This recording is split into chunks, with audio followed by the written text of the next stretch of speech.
Eu acredito que o meu interesse por política ele começou assim como o interesse da maioria das pessoas, né?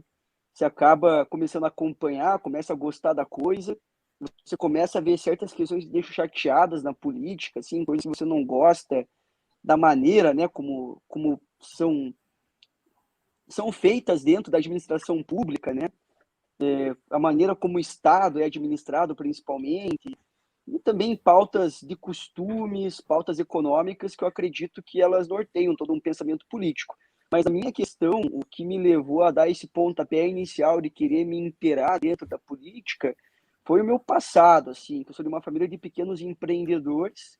Antes de eu entrar para a política, eu trabalhei com eles 6 anos, então, eu sempre vi muito de perto a burocracia, a alta carga tributária, o quanto isso atrapalha, né, os pequenos negócios, para você empregar pessoas, para você conseguir fazer um negócio sustentável. Tem muito patrão aí no Brasil, que a maioria dos patrões que são pessoas bem intencionadas, que querem fazer o seu negócio andar para poder dar uma boa condição aos funcionários, poder fazer com que todo mundo se sinta bem naquele ambiente de empresa. Só que nem sempre a interpretação é assim, né? O brasileiro acaba tendo uma interpretação muito enviesada dos patrões, generalizando que todos são ruins, sendo que exatamente o contrário. Na minha opinião, uma minoria é ruim, né? O cara, para empreender no Brasil hoje, que é um país que tem um índice muito baixo de liberdade econômica, é um dos países que mais taxa empresários, é uma questão que é bem complicada, né? A pessoa tem que ter coragem. Então, acredito que tudo isso me fomentou a entrar na política, assim. Foi ficar um pouco de cara com a gestão do próprio Estado em questões tão essenciais quanto é a parte do empreendedorismo e, consequentemente, a geração de empregos, né? E daí você vê uma administração pública totalmente inchada e muito pouco efetiva. Aqui no Brasil, a gente gasta cerca de 13,4% do nosso produto interno bruto só para pagar funcionário público no Brasil. E daí que vem um Uhum. detalhe, né? Pelo menos aqui no Paraná, a gente pega aí, tem policial militar, professor recebendo mal e porcamente, né? Os caras trabalhando pra caramba e se lascando. Uhum. Professor e policial tirando 2, 3 contos por mês, sendo que é uma profissão extremamente benéfica à população, é essencial à população. Enquanto você tem o alto escalão do funcionalismo, deputado que agora aumentou, vai ganhar 40 mil esse ano, né? Já passou o ano. Deputado estadual aqui do Paraná aumentou, juiz, delegado, desembargador ganhando super salários, enquanto a maioria dessa porcentagem que eu mencionei do PIB vai para pagar o alto escalão, o baixo escalão fica a ver navios, né? Então, tem uma série de entraves aí na própria administração do Estado que atrapalham muito a vida das pessoas, né? Então, eu acredito que tudo isso você vai somando, assim, você vai achando aquilo que você se identifica mais para poder atuar na vida pública. E quando tu começou, digamos assim, surgiu esse interesse por política, já tinha o MBL na tua cabeça, sim ou não? Tu se interessou antes do movimento?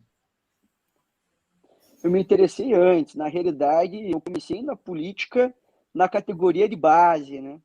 Gosto de brincar com o pessoal que o movimento estudantil universitário é a categoria de base e a política bruta é o profissional, né? Então, às Aham. vezes, você faz uma boa categoria de base te ajuda a ir bem no profissional, né? Você vira um jogador de futebol mais bem formado, com atributos melhor desenvolvidos, né? Então, o movimento estudantil foi uma grande escola para mim, né? Quando eu tive esse interesse por política foi no meu início de faculdade. Eu fiz direito na PUC Paraná. E daí, cara, quando eu comecei a universidade, assim, no primeiro dia de aula, eu vi o presidente do centro acadêmico discursar para os alunos, né? Daí eu olhei Uhum. aquilo e eu falei, velho, eu sempre curti política, até o fim da faculdade eu quero ser presidente desse centro acadêmico aí.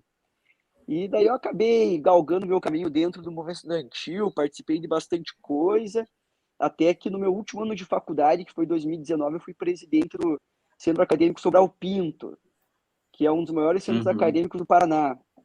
Daí, início, a gente pegou uma gestão que ela teve uma série de problemas, que foi a primeira gestão sem repasse, que antes a PUC repassava cerca de R$ 40 mil por ano para esse centro acadêmico. Ela passou a repassar zero, né, não repassar mais nada, porque ela teve Mas um não foi porque problema tu com o assumiu. DCE naquela época. Oi? Não foi porque tu assumiu que eles cortaram a verba. Não, foi antes. Eles Foi cortaram a antes. verba porque brigaram com o DCE, né? Daí eu Ah, assumi o sim. Daí cortaram casco de todos. e eu assumi bem na hora que eles cortaram a verba. Então foi uma tarefa bem difícil. Assim, a gente tem que fazer muito com pouco, né? a gente teve que correr atrás, conseguir dinheiro e foi um aperto. Mas, graças a Deus, a gestão foi boa e acredito que a gestão que fez com que eu fosse para a política, né? Se tivesse dado errado, talvez eu não teria ido para a política depois. E como é que era o confronto com a esquerda dentro da universidade? Ah, cara, era bem latente, assim. Cara, quando eu fui presidente do centro acadêmico, eu preferi fazer uma gestão que eu conseguisse mesclar, tá ligado?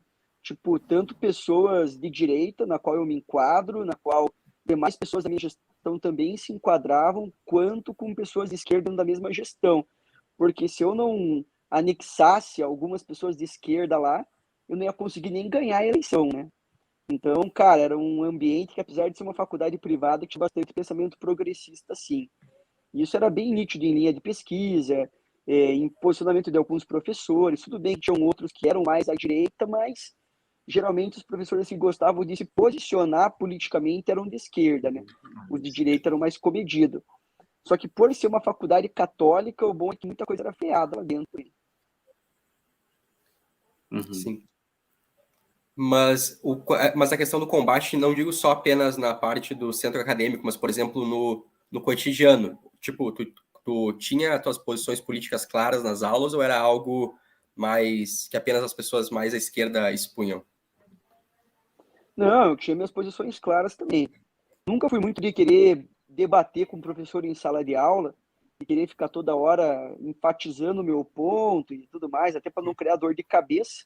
Mas eu sempre deixei bem claro para as pessoas a maneira, né, como eu me posicionava. E isso é complicado, cara, porque tem gente que não sabe separar o joio do trigo, né? E nisso você entra em alguns embates que são embates que acontecem, né, no ambiente universitário.